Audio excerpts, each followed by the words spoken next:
Hello, memoir and writers. I am Grant Faulkner at Memoir Nation, and I'm happy to say that Pro Writing Aid is now sponsoring this podcast. And I'm happy about that because I have used Pro Writing Aid, both as a grammar checker, but more importantly, as a tool to help me structure and probe questions in my book. And the main tool I have used is their manuscript analysis tool. It provides full manuscript developmental feedback in minutes.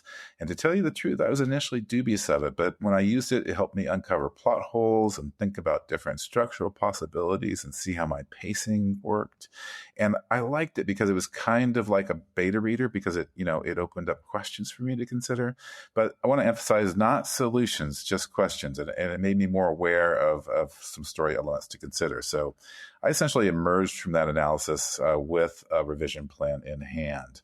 Just so you know, Pro Writing Aid's goal is not to automate storytelling. It's to make the process of writing richer and more empowering by opening up questions to consider your writing. Also, many of Pro Writing Aid's competitors support only one part of the writing process, but Pro Writing Aid has tools to help writers, from the first spark of inspiration to the polished draft. And it really is focused on creative writing, not business writing and stuff like that. So here's the dramatic ending. We have an exclusive discount for you. If you type in memoir, all caps memoir, to the promo code box on the purchase page, you'll get 20% off all annual subscription plans. So I encourage you to type in memoir when you sign up for Pro Writing Aid and get 20% off, and write and revise, write and revise, write and revise. Thank you, Memoir Nation listeners. Hello, risk takers, all makers, daredevils, and death defiers. I'm Grant Faulkner, and I'm actually none of those things. I like sitting a lot. I've become averse to sweating as I get older, more and more averse. I like taking short, gentle walks and pondering stories I'd like to write someday and binge watching TV. And I think my stories are as close as I get to being an awe maker these days, and that's only hoped for awe. But I'm here with my co-host, Brooke Warner. And Brooke, I'm talking about risk-taking beyond the page because we have a risk-taker extraordinaire as a guest today in Caroline Paul. And Caroline is a surfer, a mountain climber, a pilot, just an all-around adventurer. She was a firefighter, and she just wrote the book, Why Fly?, about her obsession with flying a gyrocopter as her marriage dissolved. And I know you've got at least a little daredevil in you because you swam to Alcatraz a few years back. And given that you might have swam in proximity to sharks and other sea creatures in what must have been very cold water, I'd say you're a risk taker. Do I have that right? I can be. I'll put it that way. I'm by no means a daredevil. I think I'm a calculated risk taker. I do like big challenges. And so the Alcatraz swim certainly qualifies as a big challenge. I've skydived. I've climbed big mountains. I've done long distance races. I wouldn't say risky as much as pushing myself. And sometimes I push myself in ways that intersect, I guess, with feeling risky. And I'm sure this is familiar to anybody who's been a parent too, but I have gotten more risk averse since becoming a mom. I mean, it's been 15 years, but still, like, these things used to be no-brainers. And I think less so since James arrived on the scene. And I guess that's maybe natural that we might get a little bit more self-protective, but I also know that there are people, for whom being a risk taker is in their DNA, people that we might call counterphobes. I am decidedly not that. I have a lot of phobias. And probably the more uncertain the world gets, the more phobias I have. But how about you, Grant? Well, I loved your list because everything you ticked off, I was like, risk, risk, risk, risk, risk. And I think it's interesting because Caroline doesn't feel like many of the things she does are risky either. So I guess it's all perspective. I was definitely more so like you when I was younger and bolder and before I had kids. And I always thought I'd do things like parachute and scuba dive and hang glide. But as I got older, the calculation of risk reward certainly minimized my thirst for that type of risk, perhaps because I wasn't really truly thirsty to begin with, or I would have done it when I was young. I wasn't the kid doing skateboard tricks, as you might imagine. I think I like risks that somehow don't appear as risks to me. Like, I like to get lost in a city or a new place and go into new unknown, neighborhoods to take photos, or I go into dive bars without thinking a whole lot about it because I grew up with dive bars and some rough characters in my life. So, I've just never been afraid of them. But there have been the occasional moment when, I've entered one and the whole place has stared at me as another. As I walked in the door, I was like, what's that guy doing here? And I remember once I was taking photos in a neighborhood when this man came storming out of his house to confront me, and he definitely was an unsavory character. But back to Caroline Paulbrook, I want to talk about something she writes early in Why Fly. She says she became obsessed with flying a gyrocopter, this tiny, strange-looking experimental aircraft, right at the moment her marriage was dissolving. And she's very clear-eyed about why. She says essentially, we reach for control in difficult times. And what better thing to control than a machine that lifts you above your troubles? And I think most of us have done a version of that, perhaps not, obviously not the gyrocopter part, but the reaching. And the moment when something important is slipping away and you grab for something that you can manage. And I think that I might have my own version of that in what I call my workaholism, although I don't think that's quite the right word for it. But I'm just kind of addicted to creative projects, I think. And they give me the feeling of being up in the sky, you might say. And my work gives me a peace because I can focus on it intensely and I can put something into the world and create a different conversation. And there's just something about putting creations into the world, especially with other people, that just makes me very happy and gives me some of the things that I think flying gave Caroline.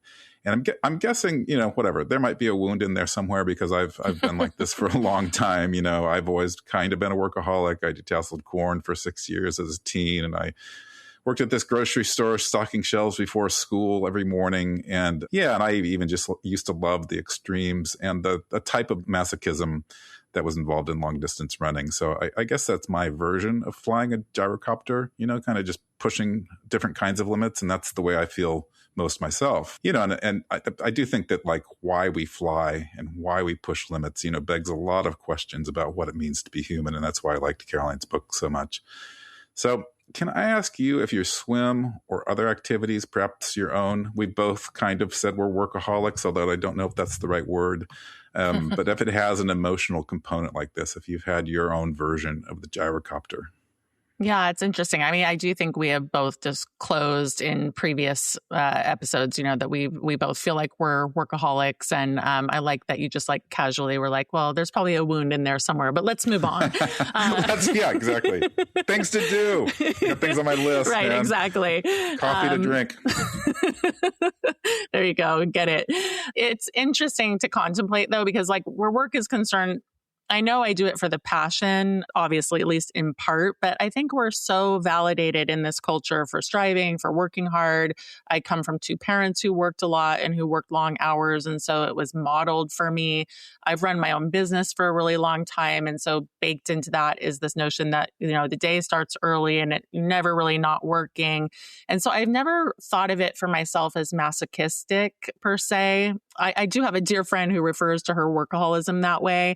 And she says she's sort of punishing herself with the long hours and enjoying it. I don't feel like I'm punishing myself, although I do feel like I sometimes enjoy the long hours and that I'm sort of like proud of my stamina. So maybe there is something in there to examine a little bit more. Like I get tired, I get overwhelmed. I don't have a gyrocopter though to turn to. And I feel like maybe I need one. I mean, maybe that is the reason for taking on these kind of extreme challenges, is just to say, well, it's going to take me away from this, kind of built-in thing that we're set up to do every day.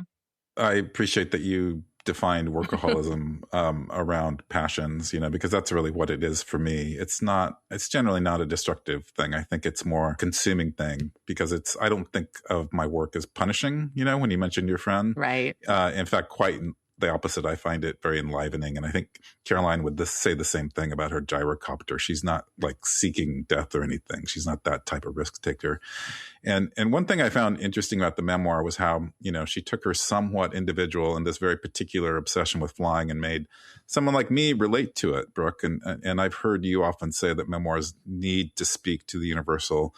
And I think Caroline's memoir is a great example of that. Her book resonates for non-pilots and couch specialists like me, who Caroline says she wrote it for. It's not really about flight. It's about the human need to find something to hold on to when the ground shifts beneath you. There's something paradoxical about that because flight, by definition, you're giving up the ground. You're not holding on to anything. You're surrendering to the air. And that's exactly the paradox she's working with. The thing that feels like control, mastering an aircraft or learning the physics and running the pre-flight checklist as she does, it's a kind of surrender. You're submitting yourself to forces larger than you, like gravity and wind and weather. And she draws this parallel to love also, which also feels like it should be something you can manage. But then it turns out to be governed by all these forces you can't predict or contain. And I've personally been thinking about this because I've been, embarking on this new revision of my novel, The Letters.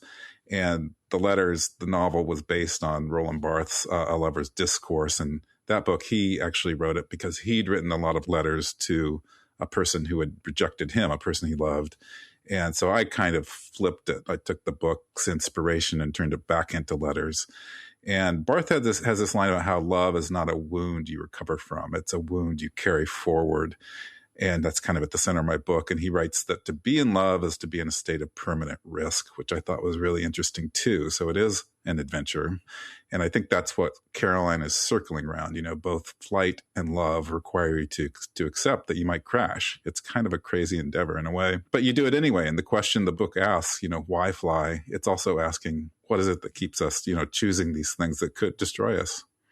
Yeah. And that's a really interesting thing to contemplate for sure. And I'm going to add another layer to this, or perhaps it's a counterpoint going back to counterphobics, because counterphobics are sometimes known as adventure seekers, and oftentimes that adventure seeking, as we were joking, but it's true. It's like, it's an avoidant behavior.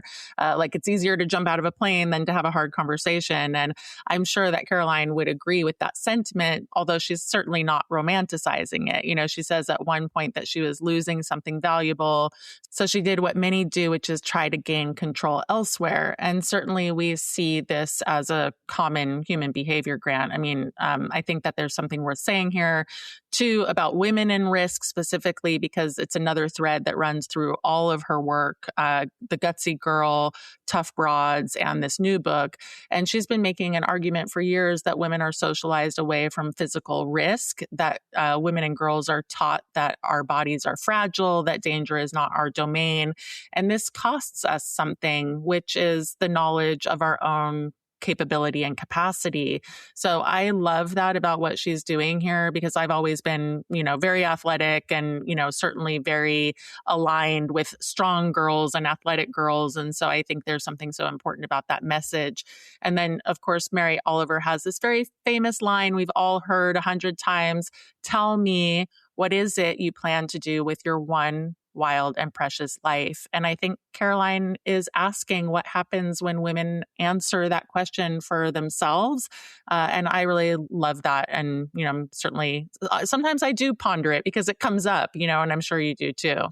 I don't think that question can be asked enough, actually. It's funny, the internet recycles these things so much. They become cliches in a way, but it's a good question to ask yourself every day. And, I think about adventure and how it's usually framed as this kind of bold action, but I think there are different ways to think about it. And Caroline portrays all sorts of adventurous women in her book, Tough Broad.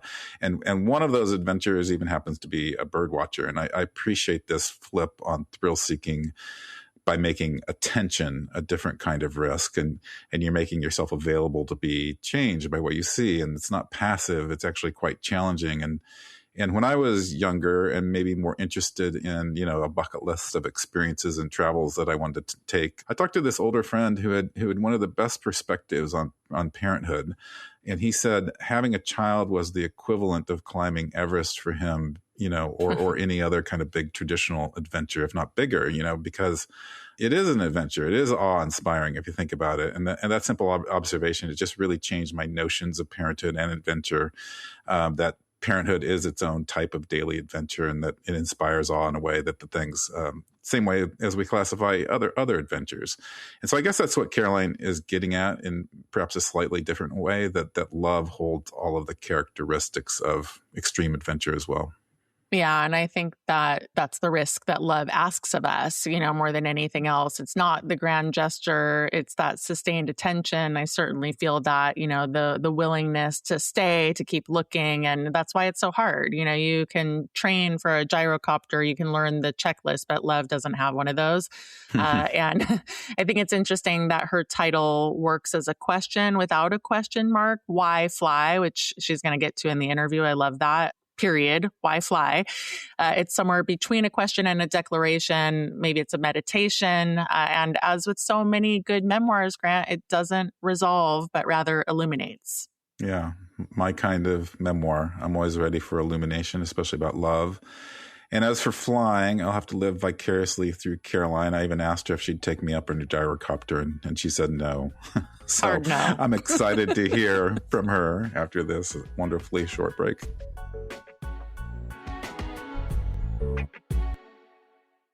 Hey, welcome back, everybody. I am thrilled to introduce Caroline Paul because she's a friend of mine. And if I remember right, Caroline and I met soon after the pandemic, and we talked about our mutual love of animal online videos. Caroline is a best-selling author, adventurous adventurer, and one of the first women to join the San Francisco Fire Department. She's known for nonfiction and memoirs highlighting risk-taking and outdoor adventures such as Fighting Fire, The Gutsy Girl, Tough Broad, and now Why Fly. And if you need proof beyond that, consider this.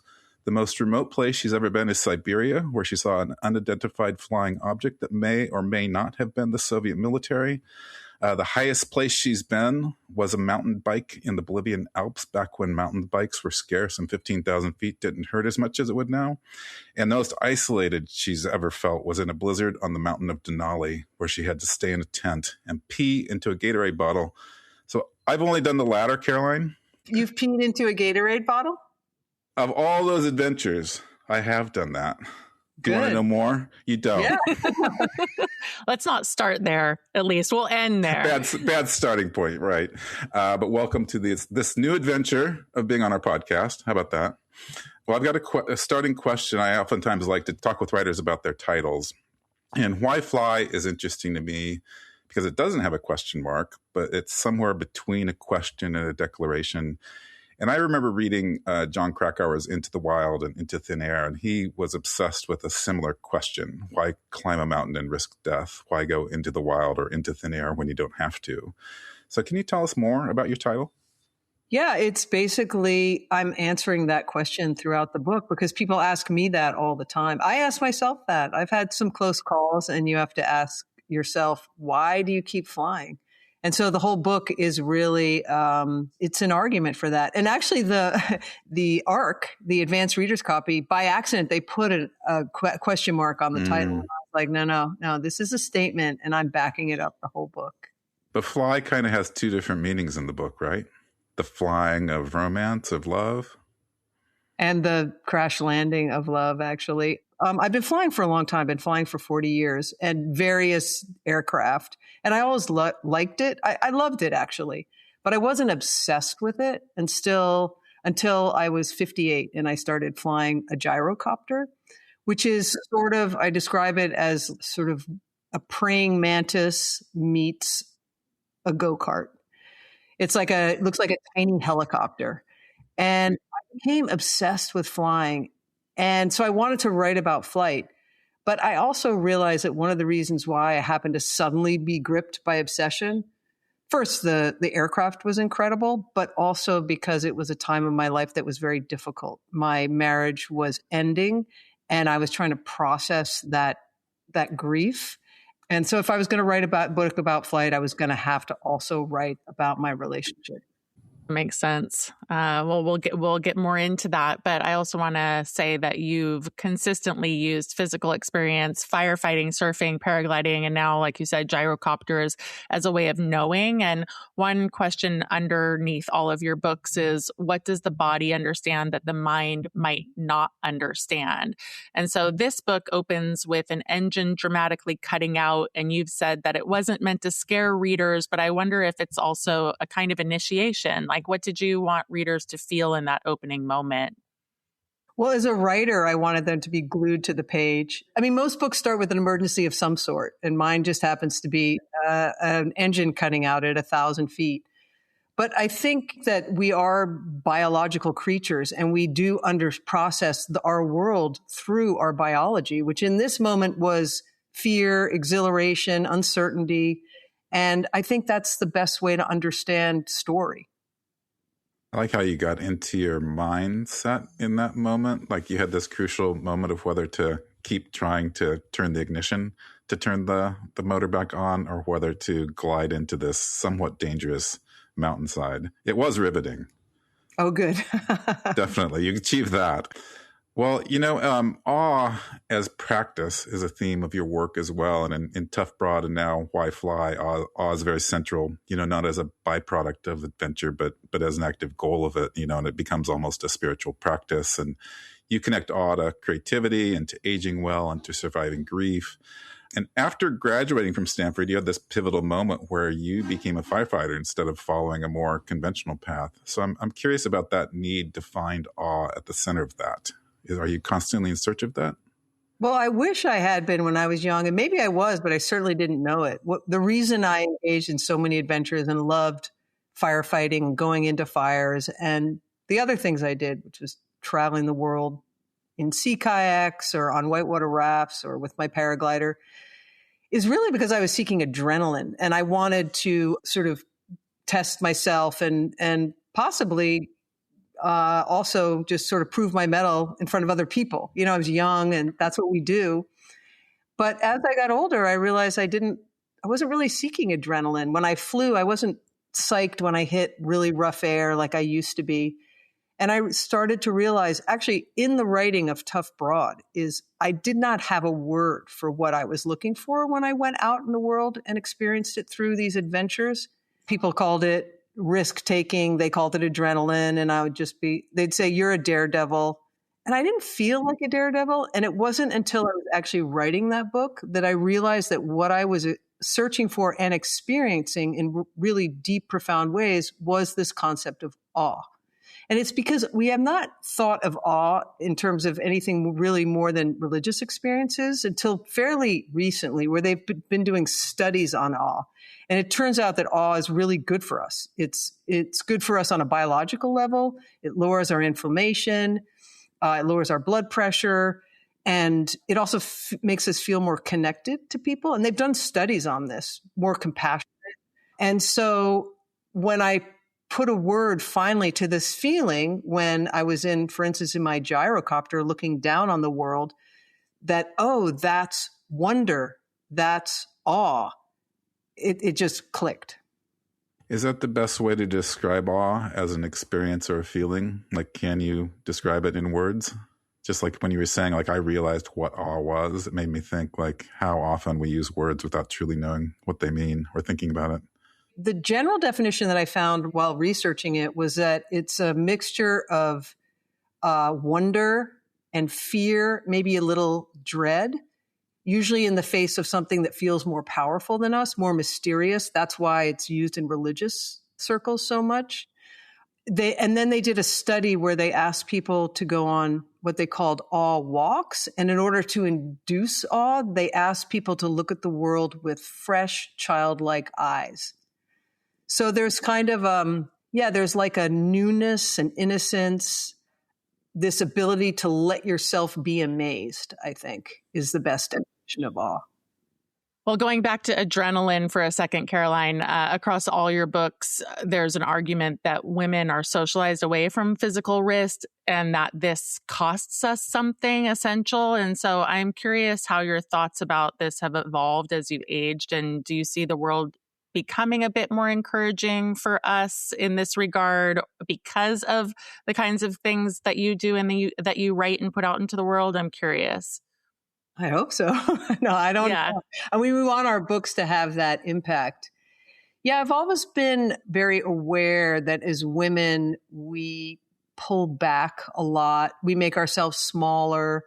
We don't want to try and fail. We want to be perfect. There's just a lot of things we were socialized to. Now, it used to be that this was important in order to protect ourselves. Because the laws didn't protect us. We were subsumed by, basically if we got married, we took on our husband's name. So being diminished and diminutive was helpful to us. But I don't think now that the world has changed in this country and the laws do protect us more and we are striving to be bigger and explore, we don't need to do that anymore. So shedding that habit culturally and just in ourselves is really difficult. And my books are always asking that we do this. But one way you can automatically do this, it feels like, is if we go outside, because it automatically asks things of you that are about like being brave and being self-confident and conscious about our own choices. And that's what I love about nature. And we don't have to be pretty because, we're muddy and we're dirty and we're just trying to impress like the mountain we're about to climb, not another person. Nice way to put it. I want to talk about the love part of the book. Your spouse was Wendy MacNaughton, the celebrated illustrator, and you co-wrote at least a couple books together, I think. And your relationship was long and public and creative and collaborative. So its dissolution, carries a lot of weight in different ways, I imagine. And this is clearly the emotional core of the book. And you said you didn't want to write about your personal life, but that leaving it out would have felt inauthentic, or I read that you said that. How did you find the line between, what belonged on the page and what didn't, especially with that initial resistance? And I know you didn't name her in the book as well.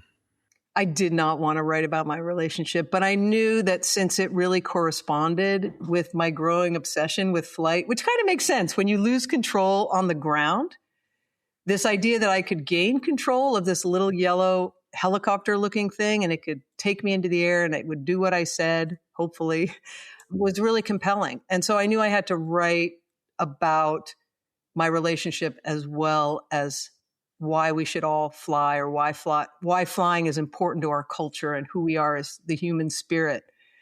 But I didn't want to. And my first readers told me, like, you mentioned that your marriage is fraying as you become obsessed with this gyrocopter, and then we don't hear about your marriage for the next 100 pages.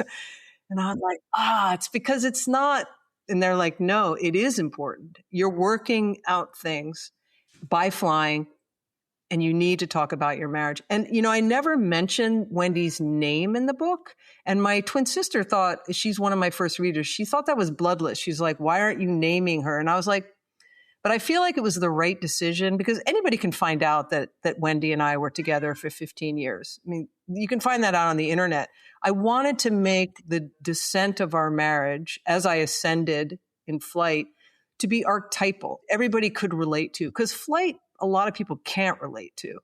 But when you start to pair the descent of a marriage with flying and the way I was working out grief by getting a new perspective, people start to really relate. So Wendy is my wife, is just named as my wife, but I did it not because I wanted her to be diminished in any way. In fact, that relationship was so important, and it is a change relationship. We have we're family, and we still are. The book is dedicated to her. She read it before it came out, before it was sent to my editor, so that she could okay everything and see that I treated her and our relationship with respect.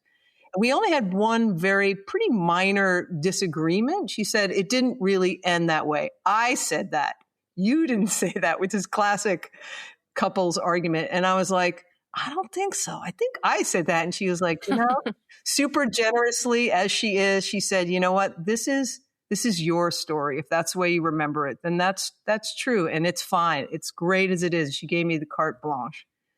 But she is writing a book, so she gets to get back at me whichever way she wants. We've talked about that a little bit, this idea of like, couples writing books and then reading, or exes, whatever the case might be. So that is kind of interesting. Dueling books. And, that is not this book. This book is not a revenge at all. This is talking about how just love changes. Well, Absolutely. I mean, you're actually kind of pointing immediately into my next question, because really the book's central metaphor is like descent of love, ascent of flight, which you just described. And it's elegant and painful at the same time. And I wanted to ask you, I mean, you started to talk about this already, and so maybe it's somewhat already answered, but I'm wondering if writing about that parallel did help you to understand your marriage differently, or was it just helpful in terms of giving grief a shape of a sort? I don't write for therapy. I think some people do, and I think that's fine.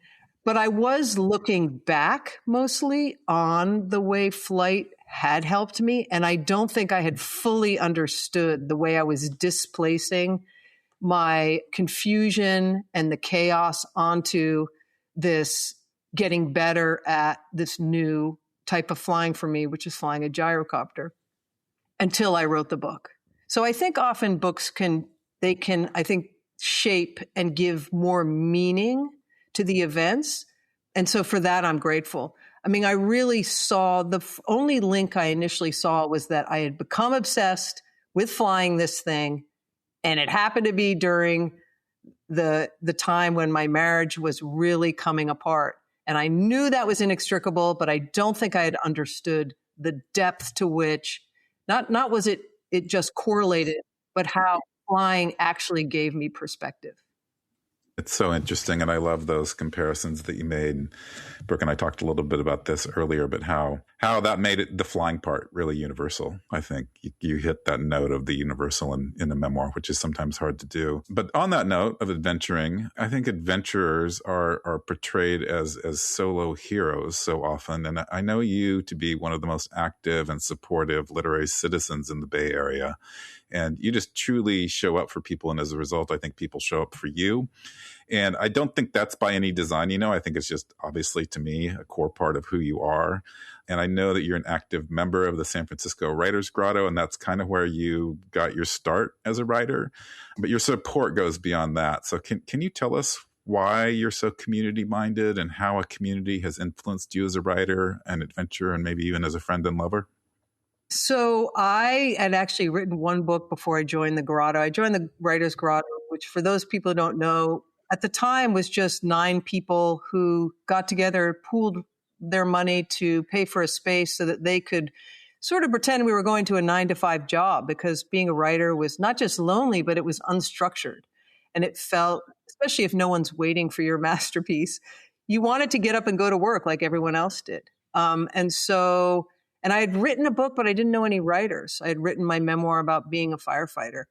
And when I joined the Writers Grotto, there's something magical about people in community with a similar goal who want to lift each other up. And that was a central tenet of the Grotto, is that we are here to support, because we all knew we could write at a kitchen table for no money, our own mortgage, or at a cafe for the price of a coffee. But instead, we chose to be in energetically the same space, as well as obviously logistically. We could stop by people's offices, hear what they were doing, share advice. And so on this sort of very practical level, being in community like that as writers was important, but also on an energetic level. It was interesting because everybody there they were good, but they weren't at the top of their game yet. But when we came together, and maybe this was just age, but I do think that it's also because of the fact that we were in community and some sort of magic happened. People started having bestsellers. People started being well known. We got a little bigger, more bestsellers, National Book Awards. Like, if you look at the Grotto and look at the awards that people get there, I think statistically, I just believe that it doesn't quite track with, oh, that's just one person's career. It tracks much better with, oh, these people are together, and that's what's making people so successful. I feel like I owe my writing career to the Grotto, mostly because there was a moment in my career, 2 books in, where I couldn't sell a book for beans, and I'd wander the halls, dazed, weeping a little, and people would be like, keep writing. It's going to come. Don't worry. Maybe they were lying to me, but that kept me there. And then boom, I managed to publish a book with Wendy, Lost Cat. And then I haven't stopped publishing since. Without the Grotto, I surely would have quit. Surely. Love that story where Brooke and I are both community-minded writers, and we're always telling people that community is really at the heart of being a successful writer, successful selling books, but also just writing, like you said. So thank you so much for joining us, Caroline. So great. Thanks. I really appreciate being here. Yeah, congratulations and great to be with you. Thank you. We'll be right back with today's book trend.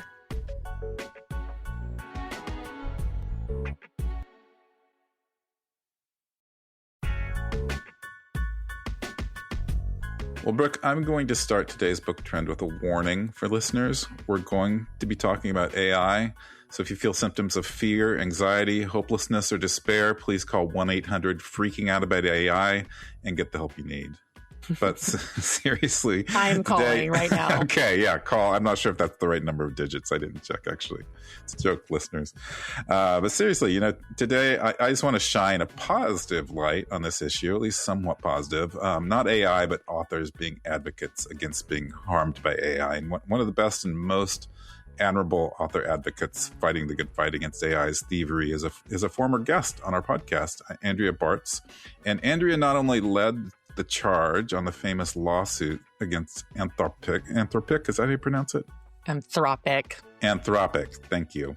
But she just wrote a very interesting op-ed recently in the Times about a new issue she sees coming quickly toward us on the horizon. She writes, as generative artificial intelligence worms its way through the publishing industry, I'm bracing for a stomach-turning query. Did you actually write this? And she's riffing on the recent news that the novel Shy Girl was written to some degree by AI. And she says AI is getting so good that it's going to soon be a persistent question in readers' minds whether any novel, even one written by Andrea Bartz, is real. And I say real with quotes around it because it's tougher and tougher to know what real is. And that's kind of her point. But since I know you really took on the Shy Girl news, Brooke, so can you give us a recap of what happened with it? Yeah, in a nutshell, Shy Girl was self-published last year, early 2025, and then because it was selling well and had great reviews, it got picked up by Hachette UK, which published it at the end of 2025, and then it was on track for US publication with Hachette US, of course, in April 2026. But when presented with evidence that the book was decidedly largely written by generative AI, Hachette canceled the book. And so there's a lot more to this. I mean, people can do a deep dive, but the thing that is important about it is that this is the first major case like this, especially from a big publisher. I mean, Hachette is one of the big five. I personally cannot imagine that this was the first book to be canceled due to AI concerns. I think it was just the most public and the most visible, but it certainly has created ripple waves through the publishing industry. Like it's been a big deal. Shy Girl, one thing I thought was interesting about it was that it shows readers are attuned to the patterns and style of AI. And Andrea makes the point that AI is getting better and better.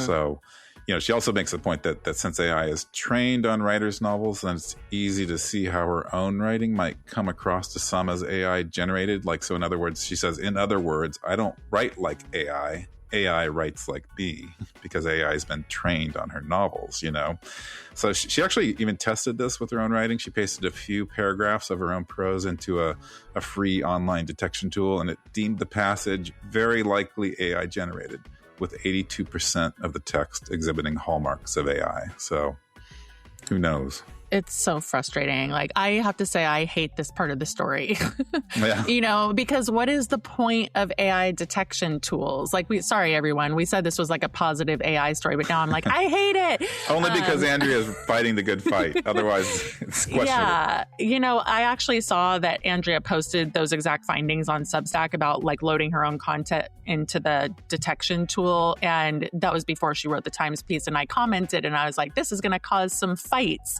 And the reason I said that is because, it's completely not okay for an editor or a publisher like me to accuse an author of their work being AI generated when it's not, due to the AI tools that are meant to detect the AI generated writing being wrong in the first place. Like, what a mess. And Andrea even wrote in her Times piece, God help us, and I'm totally on with that. It's just like, where are we? And then she also writes, if you remove the flesh and blood author from the equation, confusion or plant seeds of doubt in readers' minds about whether what they're consuming is authentically human, the reader-writer relationship falls apart. And I couldn't agree with that more. Yeah, it's definitely true. And in fact, on that note, right before coming on today, a friend of mine, Becky Took, she's a writer, she's really smart, and she was featured in The Atlantic for raising questions about whether portions of a New York Times Modern Love column was AI slop. And that hasn't been proven in one way or another, as far as I know, but people, especially writers, are beginning to read like this, with that kind of AI detector of their own. And a friend of mine who's also a professor, she says that she can easily detect AI slop patterns in her student writing as well. And she's had to confront a couple students and, essentially get them to confess. And I used to love these very cute, sentimental animal videos online doing unlikely things, like a bear rescuing a baby raccoon from a flooded river. And then someone told me they were AI generated. And now I don't enjoy basically any reels about animals I see on the internet. I question them all because that seed of doubt has been planted in me and I want the real thing, but I don't know how to tell if it's the real thing. It's not sad. I mean, I think this is where it's really challenging because that's the whole point, right? Is like we're blurring the lines between what is real and what's not real. And one of the reasons I love memoirs is because it's real. It's the reason that I read in this genre. And so it's so true. I mean, I hate that for the animal videos because that's like one of the things that brought you joy and now it doesn't anymore. It's so sad, and Andrea also speculates that it could fall on authors to prove the writing of their own work. Like, I don't exactly understand how that would work, not to mention how much effort it would be for editors and publishers to be like, prove to me, it's not like you can figure out an equation, like my 15-year-old has to like prove his math equation. So that is just a challenging thought that is out there in the ether. But she does have this silver lining. So here's the positive part, everybody. Readers made it abundantly clear they want books by humans, not machines. This should hearten all the authors painstakingly getting words on the page one at a time and frighten those secretly using generative AI as a shortcut to a finished draft. I certainly hope that's true. Yeah, and I think with writers, I think writers in the end, we want to go through that pain to craft our soul on the page. There is something necessary about that. Masochists. Masochists, but also human beings, I'll say. Yeah. We want to tell our stories and we want to tell them our way, or I hope that's the case. So, we have to take our good news where we can find it. And it is nice to hear that readers want human writers, at least for now. Fortunately, we're focused on a genre that doesn't need artificial intelligence as much as others because memoir is all about human intelligence and human experience. So we're going to keep the focus on that. If you haven't signed up for Memoir Nation listeners, memoirnation.com, please do. We have a panoply of very real support, community resources, classes, and more. So please sign up. We've got a lot of very real things planned for the rest of the year. Notice I'm emphasizing real. So we'll see you here next week with a real writer talking about writing. Bye-bye. Ciao, everybody.